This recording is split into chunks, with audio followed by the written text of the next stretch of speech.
the greatest of the Mesopotamian works, indeed the greatest of the early works of human literary production, is the Epic of Gilgamesh. This is a Sumerian work. In its oldest form, it goes back probably to about 2500 BC. The versions we have today survive from about 800 BC, which is a testimony to its longevity, a testimony to its durability, to its dissemination. It's an epic. Now, we're going to talk about a lot of epics in these lectures, so let's pause just for a moment and describe what an epic is. An epic is a long poem, usually. It's conceivable to have a prose epic, but generally speaking, it is a poetic work. It is conceived on a grand scale. It deals with gods and heroes.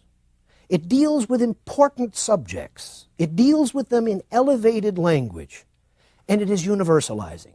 It makes its points as if for all time and not for a given place and time, for all people and not just for the people mentioned in the story.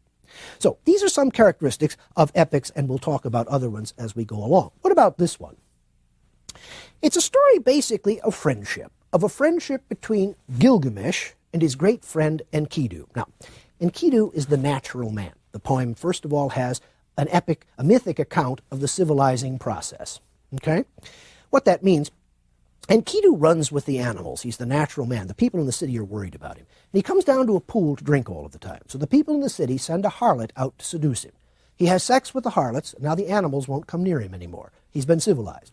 Once again, the woman becomes the bad guy in the story about the civilizing process, the fall of Enkidu. Well, Enkidu then comes into the city. Well, Gilgamesh, who's a big, tough guy himself, has been looking for a buddy, two bubbas to can hang out together. Well, now, finally, one bubba's got another one. And they go and have all kinds of amazing adventures. They kill the bull of heaven, and they fight with Humbaba, and they travel all over the place. And then Enkidu gets sick and dies. And the poem has a poignant refrain. And the worm fastened on him. And it poses this really quite wonderful existential problem. You're born, you live, you die, the worm gets you. So what? What did it all matter?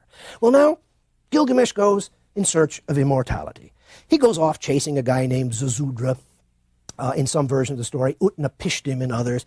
He gives him a branch, which presumably if he consumes it or something will grant him immortality.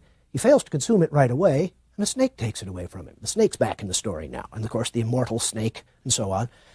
And Gilgamesh is forced to realize that we will only have such immortality as exists in the memory of those who come after us. We cannot live forever. Quite a remarkable work.